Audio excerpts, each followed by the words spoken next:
Welcome everyone to the latest episode of the Testing Room, where three of the gaming industry's best video game consultants who have never actually consulted on a video game bring you new topics each and every week. As always, I'm Alex, aka the Gozfather.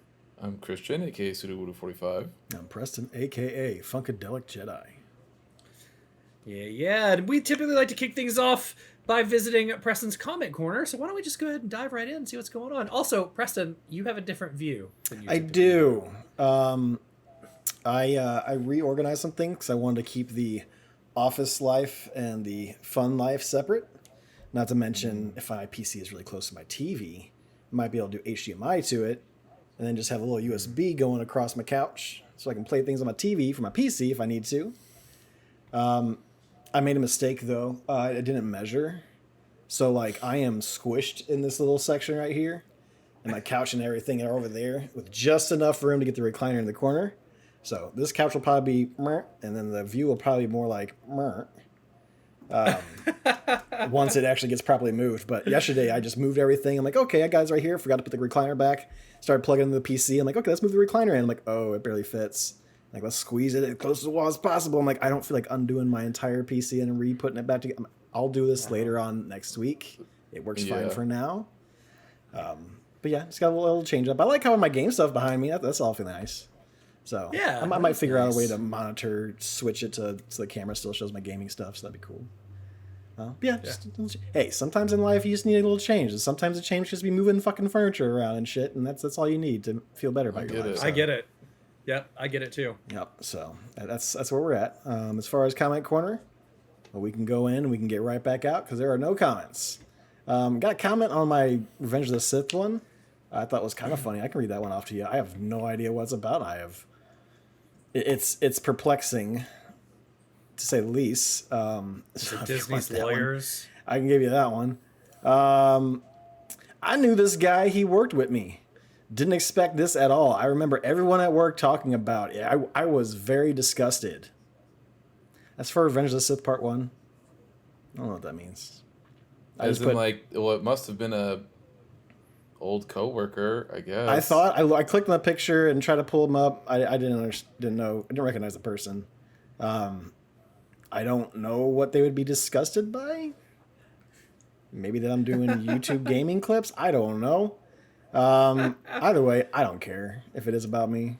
But if it isn't, I would like to know what he's talking about. So I put a little bruh, what are you even saying after that? And then we just left it at that. So we'll see if that gets responded to. Highly doubt it will. But yeah, no comments this week. Just a chill week, and yeah, that's it. Nice. All right. Well, unless you guys got something you want to comment on. No, I mean, honestly, for me, it's been a pretty easy week. I haven't done anything. I've played like one game. Yeah, I've played one game as well, which is the game you guys caught me. Well, two games technically. We started a brand new book club this week. Two games. Then, so check in later this week. But yeah, I've only played one game, which was Clear Obscure, between yard work and. Yeah, dude, I'm close to the end. Are you? I don't know exactly where, but put some time into that then. Yeah, so I had a chance to play today for the first time in a while because, like I said, I've been doing it for the first time. Like, Jesus, man, are you at the end? You play for the first time? No, first time in a while, and Christian saw me almost rage quit on one boss towards the end. I was getting spicy. He was. Alex does not like losing. Were you just not prepared well enough, or just don't know what was going on with he was. He was totally fine. It's just it's fine. It's just the game. The game tries to teach you how to move and do stuff, and I was getting frustrated because this guy he's got tricky combos, and he's got like he's got weird. So I was telling Travis this earlier because Travis was thinking about playing this game, and I said you have to play it with sound because there's visual cues to know when to dodge or move. There's also audio cues, and it's kind of like a dance sometimes. And sometimes there's only one or the other, right? Like, and a lot of times, if you're trying to learn a combo or learn when to dodge, you can just watch. It's like right before the sword hits or right before they do a certain move. But this guy moves so freaking funny and goofy, and he would throw in like random delays, and it was pissing me off that like I could not get them. Finally, after like the sixth try or something, I killed him, and then. On the next bosses that Christian was like, go ahead and try because you'll probably, won't get it first time. I didn't get it first time, but I did really well. So like, let me try again. Got it the second time on that boss and the first time on the final boss. And when I think it was when I did beat that guy, right, Christian? It was I was down to one character, and she was down to like 1 HP. Essentially, she had nothing, and Sael for the win. She's a champion. So it's an incredible game. The game at the beginning had me in tears, like 20 minutes into it, and then again today at the end. It again had me in tears a little bit, and I was just not expecting what it did. So, let me ask this: the 20 minutes, does it involve a dog room? A dog room? There's a hidden dog room in Clair Obscur for the dog who worked on the game. I did find that. Is that what it is? Yeah, it's the dog who worked on the game. Interesting. Yeah, so I did find that. I was spoiled. I didn't know where it was, but I was spoiled that it existed because I heard somebody in a clip like, "Oh, it's a painting you could jump through." And I did. As I was running around, it's kind of obvious. Is it? Because I didn't make a point to find it because you go in and out of that building quite a lot. So I didn't make a point to find it, but every time I would find a new area and come into the hallway, I would just look around, and I came out of one door, and there was one painting that was like knee height, and I was like, I bet that's probably lower it. for you to jump through. Yeah, okay. That being said, to answer your question, Preston, no, that painting has nothing to do with why Alex would have cried in the beginning. Fair enough. Yeah. No, or the end. No, it is. Yeah, just unexpected stuff. But it's great. I freaking love this game. And I believe, I think, if I'm not mistaken, I think that dog is still alive. Oh, sure. I didn't hear anything about it. So it's just a fun Easter egg. It's not like oh, sad, my dog's dead thing. Sure. Yeah, no. I think that's legitimately like all that I've played. I think I may have done a little Monster Hunter. I did the Archshepherd Raid Dow myself, just like once, as a free challenge. I got a B ranking on it.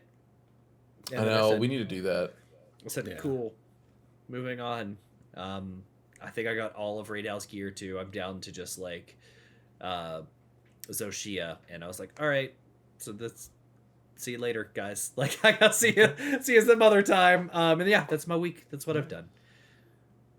Yeah, I do. It was funny. I did have to give Alex a little bit of a pep talk because he was getting very salty that he was losing, and I was like, "Hey, man, it's okay. Like, it's just video games. Try again. It's the whole point. Sassy. We figure things out, and then we get better at it, and then we win." And it was like shortly after that he won. He had like a really good attempt right after that talk. Okay. And I was like, see, it's all right. It's a long fight. Some of the fights, not many, but some towards the end were long. And that came right on the back of another boss, like an optional boss fight that Christian watched me fight. And I died once, and then I had a good second attempt, and the game crashed on me, like during the second attempt. Yeah. And I was a little frustrated at that, but it's so good. Mm-hmm. Yeah, Preston, I need you to play it. I'll talk about my week later, but I'm almost done with one game now, and I was trying to decide if I want to do that or if I want to do Doom Dark Ages, but I think we'll dive into that first, just so that way we can get the spoiler casts into it while it's still fresh in you guys' mind. Yeah. Where are you thinking of getting Doom Dark Ages? Steam, or is it on Xbox? What's it on? I was thinking about getting probably on Steam, but yeah. Let's see. Christian and I were talking about that today. So we can all get it. Yeah, we were talking about it. I want to play it. This game is so good, but it keeps me locked to my desk. So I've been looking to like see what I can play on the Steam Deck. So I downloaded South of Midnight the other day, and I got like 8 minutes into South of Midnight, and I was like, it's just not doing it for me right now. It's not what I want to be playing for it. Yeah. No, so I turned it back off. It's still downloaded. I did not mean anything mean by the comment I made of its proportions. It wasn't a bad thing. It was just goofy to me. Alex is out here fucking being like judgmental on how tall hand railings are. Measuring characters against in-game assets. It wasn't that I was measuring. I ran outside of like you were measuring. House. It was exactly what it was. Well, because I ran outside of her house and I was like looking around to see like let's check the bounds of this world. Are there collectibles or things I can find, whatever. So I'm running around. I'm like, the door is really weird. Like my head is like even with the doorknob. And I was like, who is this contractor? Who did her inspection? so then I run downstairs and I'm like, why is banisters are big enough, and realistically, this lawn chair is one like you would have to jump up in, and it's nothing that you would really pay attention to or that throws you off. It's just I don't know. I have an eye for some of that stuff, and look, that eye comes into play at work too, and like it actually helps a lot at work. But when I was playing this game, it's like all these proportions are just goofy. Yeah. Then I'm like, just wait until you see the catfish that's like whale size talking to you and like Creole like accent. Yeah. So Fantasy world, it'll be off. It's fine. It's artistic. I'll try and play some of that. When you get time for it, like it's a short game, so it's whenever you want to jump into something different and you feel like you're in the mood for that kind of Kina. I think you'll be more in the mood. I think you'll be more in the mood for other games once you finish Expedition 33. Sure. I bet. Mm-hmm. But right now, you just aren't going to be able to allow yourself to enjoy something else while playing instead of playing finish that. Yeah, I know. That's fair. Since you got the I can do that because all I did was I abandoned a game this week. Oh. So I played some more Avowed. I got about about halfway through the second act. And probably 3/4 of the way through the second act. And it just lost me. For a few different reasons that I want to stress are not Avowed's fault. Like if you were looking at Avowed and you think that Avowed looks cool, then you should still totally check it out. Because you'll probably really dig it. And to be fair, I was enjoying my time with it for a little bit. It's just that I think that I have different standards for what I want out of those kinds of RPGs that I don't think have been met in a long time. And so I don't know, like, okay. So one of the things that I think made early Bethesda games special, and I really only think like 2 of the games like really nail it, and then there's a couple that like most of the way nail it, and then there's a whole bunch that don't at all. And they're because the combat in all of those kinds of games is nothing to like write home about. Like it's just first person banging on something and then it just goes and you're like, cool, sweet, bye-bye. Like that's it, right? There's nothing crazy. And the same thing with the spells. Like, you cast a spell, it just shoots something, like, a fireball hits, and then you go, cool, I did it, and that's it. But there's these, like, sort of emergent moments that happen, and my favorite one to talk about, probably of all time, is in Morrowind. Like, when you first leave the first city, you start walking, and as you start walking, you hear this, like, it's getting closer and closer and closer, but it's somebody screaming. Oh, yeah. And boom, a body lands in front of you. And it's some dude, and you walk up, and you're like, what the fuck? And you go and grab this dude's journal, and he's like, I've finally done it. I've perfected my super jump boots, blah, blah, blah. And then you, the character, can be like, well, I want to try this. And what happens? You shoot straight into the stratosphere, and then can come right back down and immediately die. The same way, right? And Fallout 3 had a lot of that stuff too that I thought is probably the other game that I would say that really nails it. Is like, there's a lot of those moments walking around that you'll see something happen or something will happen around you and you'll be like, well, I gotta know what that's about, and then you go and find out, and sometimes it's something very quick, like the dude who fucking falls out of the sky, or sometimes it ends up being a whole quest line that you didn't know about, right? A nuke that someone stored and it might do something, so you find out about it. Another example of it, right? A game that I think did like an okay job of it, but still I don't think did it as good as its predecessor, which would be like a game that Alex was playing for a little bit, for Oblivion, right? You kill somebody, like you murder, whatever, and then that first night that you go to bed, or however long it takes you to go to bed after you murder somebody, the Dark Brotherhood shows up, right? And does that whole quest line. It's a great quest line. But it's something that nobody was expecting when that happens, right? Like it happens, you get surprised once you get woken up out of a loading screen that you're used to seeing 100 times by that point. There wasn't an objective to kill somebody so the Brotherhood could come see you. You just murdered somebody and found out about it. Exactly, right? Gameplay. So yes. Yeah. And so there's like these emergent moments that happen that it's just like, it's all very good.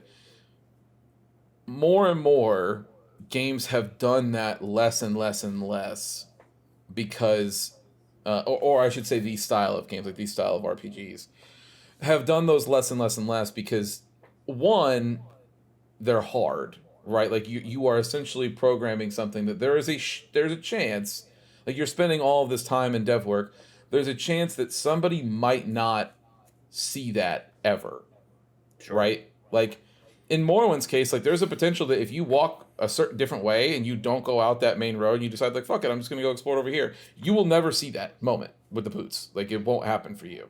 And there's tons of moments like that in Fallout 3 too. But more like Skyrim does not have that many of those moments, like if at all. And same thing with Fallout 4, and then even more so in Starfield, there's like fucking none of those. And same thing here in Avowed is like there's a lot going on and there's all this story stuff, but like from when you're going from objective to objective, it is just there's just nothing. Like there's just nothing happening. I am just running. Sometimes I'll see an exclamation point when I'm running, and it's like, oh, somebody might want to talk to you over here. And it's like, okay. And you go over and they're like, hey, I have a favor to ask you. And you're like, yeah, and checks out. Of course you do. And like, it just sort of goes through the motions like that. And it just felt like that's basically all that was happening. And then on top of that, the story just didn't, it does tie into the events of Pillars 1 and 2 very well. But so far I was just like, it's not grabbing me. It's just not doing it. That's fair. And so I was like, yeah, you know what? Clearly, like, there's again the combat is totally serviceable in that game. The art is great. All of like the dialogue and choices and stuff is very funny. Like it's very well written. All that stuff. It genuinely seems like a good game, and I think that if those games are your thing, you will probably very much enjoy this game. It was just more so me coming to terms with the fact that I was like, I think that I actually don't want or like this kind of game anymore because it's not doing what I liked about this genre, ages ago, right? So yeah, there's that. So I abandoned that, and I have not started anything else up yet, because it happened yesterday. So fair. It just. What do you think is next on the list? I think I'm thinking Pirate Yakuza. I think it's probably. Yeah. It's a good I think it's Pirate Yakuza time. That's fairly short too, I think. Yeah, it's like 30-ish hours, something like that. I believe is what I saw. Oh shit! Okay.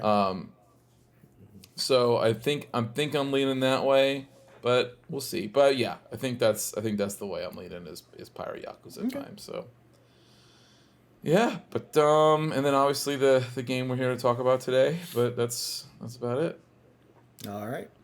Well, we got Star Wars Sundays in the bank. Not Star Wars Sundays. Star Wars Mondays are done. We finished Revenge of the Sith. We got through it. Horrible checkpointing. A lot of fun though. You're going through the last final battle, which is a big, giant, long ass battle. Even in the movie, it's a really long battle. And you get to the very end where you're sitting on the little platform in the middle of the lava river. I die. Like, okay. I exactly say, like, let's see where this starts me off at. Cutscene happens. Very beginning of the level. Good. Oh. Figured that's what it was. No cutscene, no checkpoints at all in between here and there. That's okay. We got through it again. We finished it just fine. You just got to be patient with it. Because there's a lot of characters in the end and in the multiplayer. Because I did dabble a little bit like, just go in and we'll play against a computer, against the 3D fighter they got going on in that game. And some of those characters will just consistently push your shit in, especially in that versus mode. I think the first one I tried was like, I want to play with Mace Windu. And then I'm like, okay, we'll just choose a random guy. Let's just choose Grievous. Grievous did one combo and never stopped. Like, unless you sidestepped him, you couldn't do nothing. Because his last hit would hit you. Like, you try to go into a hit after his combo is done. His combo is on you right before you get your first hit in, at least for Mace Windu. And it was just... Yeah, I got decimated with Grievous. So what you're saying is it is not super well balanced. No, not with AI for sure. I'm not even sure. Like, I'm assuming that if we all played together and I played Mace Windu when you played Grievous, you could probably just mash X and have just a fine time whooping my ass. So amazing.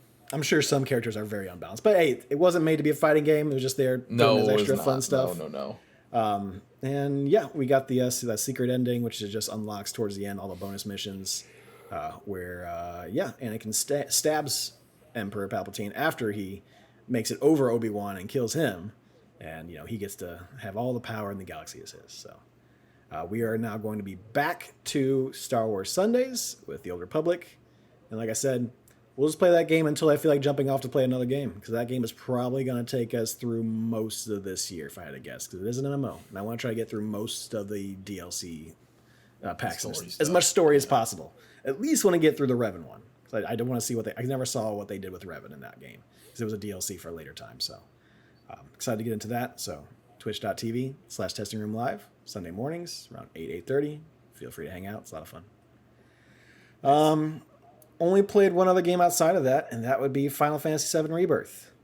I am in chapter 13 out of 14, so I am... Oh, you're almost done. Damn near pretty much finished with this game. One of the last things I did is I did get my date on the Golden Saucer. It is really funny how they go about that. So, we talked about it before. You get like a little happy face symbol above every characters. Yep. The more quests you do with them, the more you talk to them, the more proper dialogue choices you do will increase that meter. I got Tifa into the blue, which is what you're supposed to do. You're supposed to get in character in the blue. The first person you get into the blue is going to be who you go on a date with. But there's like 2 levels of the blue. There's like the level of the blue, and then there's like a little bit left, and then you're supposed to finish that out, and that would be like maxing out your companionship, relationship, whatever you want to call it with it. I did all the Tifa missions, side quest missions. I didn't start speaking to characters while we were in town until about halfway through the game. So by the time I got to the Golden Saucer, I did not have her maxed out on the relationship bar or what level. So date goes like usual. You go to see the play of Loveless. I get a little choked up because Jesse's all up in there, and they start talking about her a little bit, and then it has a fun little like you do your own part of the play kind of thing with like the what was that place, the bees place in the slums? The Honeybee. Honeybee Inn. It has a lot of like kind of quick time events. The kind of I think that's a lot of fun, and they only put it into it one time in the game. You finish that off. They do that, and then they do the Junon the Junon performance too. Yep, the Junon performance. Yep, they do that, and then the last one is you're going to go into the Ferris wheel to have your little date and the fireworks and everything like that. I thought I was good to go. I thought I had her in the blue. We got in the Ferris wheel. We're all gravy, and then it does the thing. She's like, "Oh, it's kind of weird how we're here together," and he's like, "No, it's not." He holds out his hand, and he pulls her in for like an embrace, and that's it. You get off the elevator, and I guess we should go to our separate rooms. Yeah, I guess we should. And I'm like, hold up. There's no way that is like the date. So I go to YouTube. I'm like, oh no. He does the same thing. He pulls her in for the embrace, but then like he gives her a kiss at the very end. Like if you have her maxed out. But if you don't have her maxed out, you still go on the date, but you don't get the kiss. Which to me was funny as fuck. Because Cloud is a very awkward person. Boy, is he. Pretty sure he's never been in a real relationship at any point in his entire life. So he couldn't have been. He was a vegetable for most of it. Yeah. Well, I mean, like maybe like when he was like in his late teens or something like that. Who knows? I don't know when he went and signed up for. He was a bodyguard. I guess that's fair. So I thought it was the funniest shit in the world. He holds out his hand. And he's like, "No, it's not weird." Pulls her in for the hug, and you can see her face. She's like, and then they go walk off. I'm like, that is like almost perfect for that character because he's the most awkward fuck in the world. Don't get me wrong. Yeah. Tifa and Cloud, I'm sure, like, yes, they are the canonical like relationship goal, but that man is gonna die alone. I mean, he'll have friends and family and stuff like that, but like he doesn't know how to talk to women, talk to people in general for the most part. And the only reason why Tifa may even be interested in that shit is because they grew up together. Now, don't be wrong. Everyone in this game usually ends up wanting Cloud's dick. He's a super soldier. He's a very pretty boy. But I think once they start talking to him, like, he's probably not that interesting. But yeah, I thought that was super funny. But yeah, I got down with the Golden Saucer area. I was doing the fight at the very end, and it has you fight, Rude and whatever the girl's name is, the Turk. This would be the point to where I turn the game down to easy. So I'm sitting there, I'm fighting them. I'm dying, I'm restarting, I'm like, what the fuck? And it's always in phase 2. I'm fighting it, and then I'm still having a little trouble while I'm in easy. I'm like, what the fuck? So I go look it up, and apparently all you have to do is the wind magic attack on Rude while they're charging up for this attack. Because this phase 2, they stand back to back as far as the two Turks, and they start charging up, and I'm like, I'm hitting them. I'm not doing anything. They're hitting me like while I'm trying to hit them. And then they go into like their own like limit break or like synergy attack, and everyone is either dead or down to like 4 health points when that happens. Mm-hmm. Usually got like one person still surviving. You can't block it, you can't parry it, nothing. It's just you take it. Well, if you hit him with wind, it just negates that whole entire attack. It's what he's weak to, but it's what he's weak to. But at the beginning of part 1, you're fighting him and he's reflecting and like you're not like doing anything because he's just blocking everything. Even wind attacks, he's like, "No, I'm good." So you're like, I got confused. I dropped it down to easy. I'm gonna leave it on easy just so I can get through the game now, because I have a feeling there's gonna be a later boss battle that's gonna like get really upset me. So I'm like, I just want to finish the game. I just want the story. I want to finish the game. But so far, even the little bit of side quests I did wasn't that bad. I thought it was really funny. I texted Christian this weekend. I was just in Nibelheim, so it's like second to last area outside the Golden Saucer, and Wesley's sister pops up. So I'm just in a certain area. She's like, "Oh, hey, I'm Wesley's sister. I'm Wesley's sister. You can do this and that." I'm like, Christian, that thing that you thought I was going to get in the first level, I got on like the second to last level of the game because I am not scourging these like areas. I'm going beeline path, location to location, and I'm not trying to do too much side quest. I thought that was hilarious that she finally popped up and had her intro and tutorial, and I'm like 35 hours in of like a 40. When I saw it, I couldn't believe it. I just was like, of course. Why? Mm-hmm. Yeah, that makes sense. Yeah. Like, there's no way you can get her get talking to her because I've done a couple things with him. Like all of a sudden I found this one location, the owls are around trying to tell you where to go, and I've done like 1 or 2 of those. Just if it was on the way to something, I might do it just to kind of change up the pace a little bit. But I thought that was hilarious that I didn't get her till then. Before you finish this game, where does this fall on your game of the year right now? Well, it didn't come out this year, so it didn't come out this year. It did. But January as far 25th. as our personal lists, I can still do games that I played this year.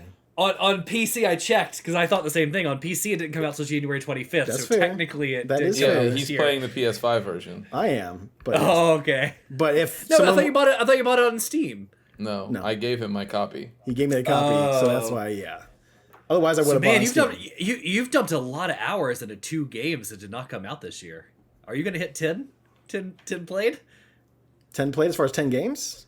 Yeah, probably we're only halfway through the year. We got Summer's Game Fest, baby, coming up. Like, I'll get there. I'll get there. And if not, that's how it goes, you know? Games are $80 nowadays, man. If I don't hit 10 games this year that come out this year, I'm okay with that. That just means that I made decisions and I got a big-ass backlog I can go through. I'll have my personal list, and I'll put our top 10 with some of the games that you guys really like, and we'll go from there.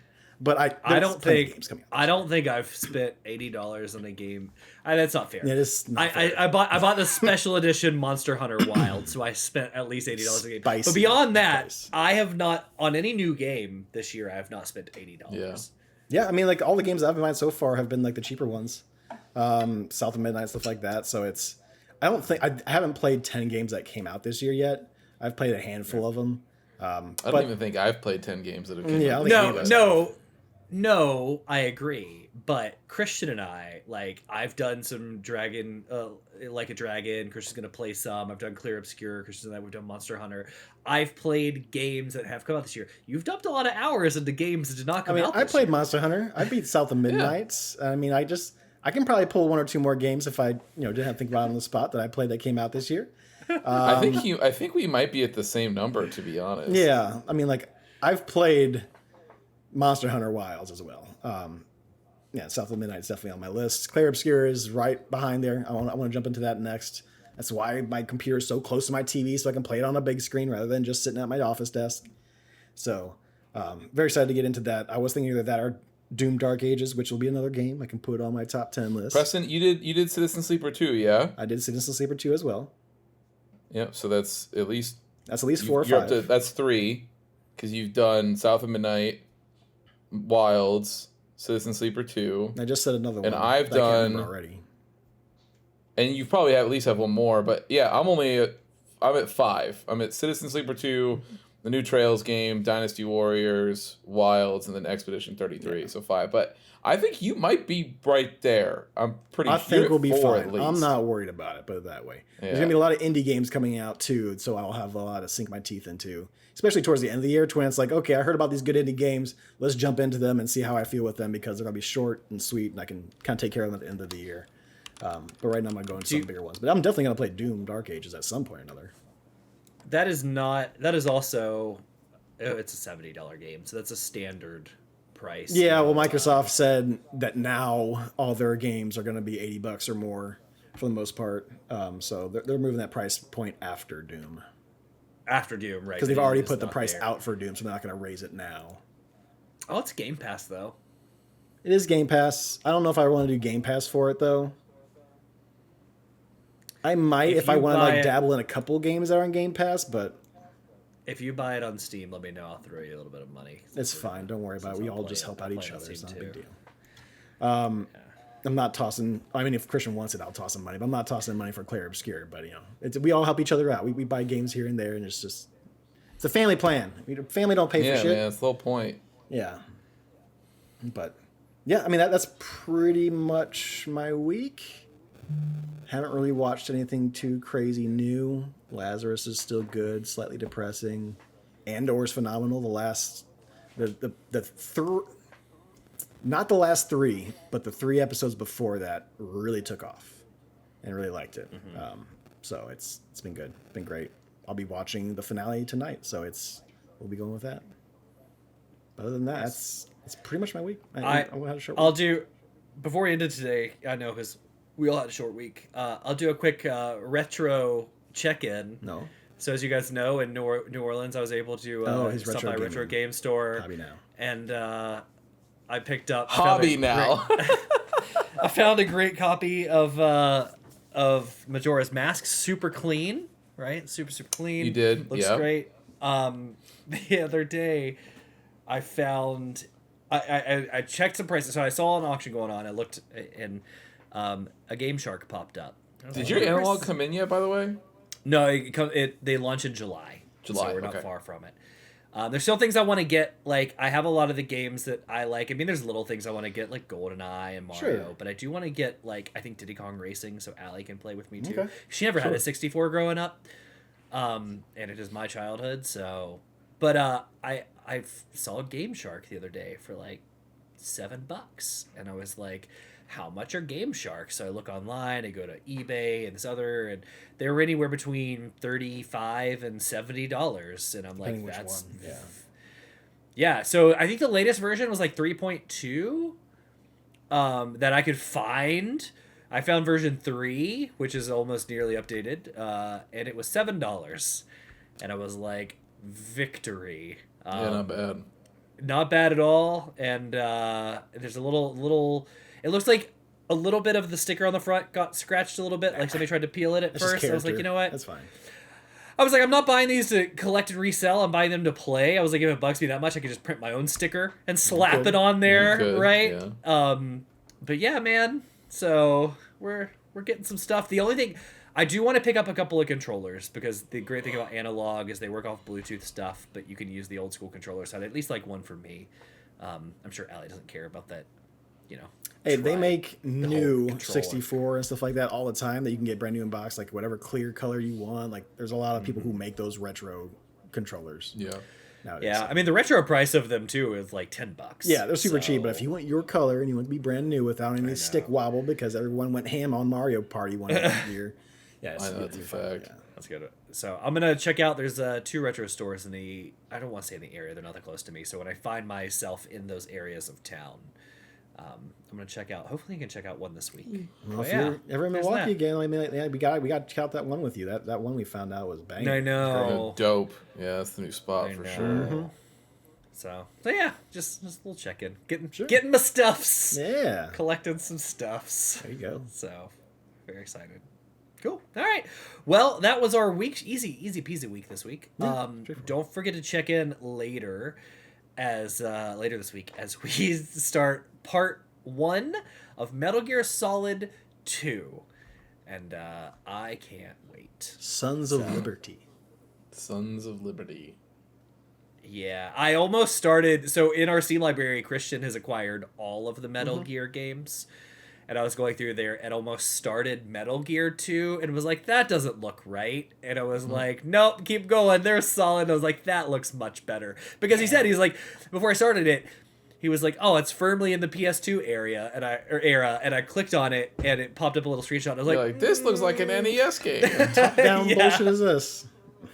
So anyway, join us as we talk about Kojima-ing even more. Yeah. And yeah, that's what we got for you. So thanks for hanging out with us, everybody. We'll catch you later on this week. And with that, Preston, you know what to do. Yeah.